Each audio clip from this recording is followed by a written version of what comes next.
Атырау облысы теңіз кен орнындағы қақтығыстан кейін 237 араб, 600-ге жоқ үнді мен 700-ден астам Қытай азаматының қазақ жерінен шығарылып жатқандығы туралы әлеуметтік желіде тараған ақпарат жалған болып шықты.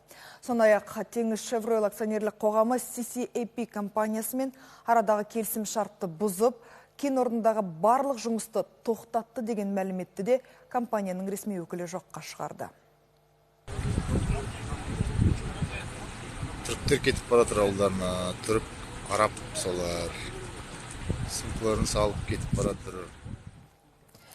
Тіпті теңіз Шевройлдың ресми өкілі CCAP компаниясы жаңа зауыттың құрылысы аяқталғанша жұмыс дейтінін жеткізді.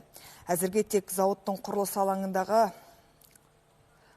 келешек кеңею жобасы атты 3-ші буындағы жұмыстар уақытша тоқтатылған.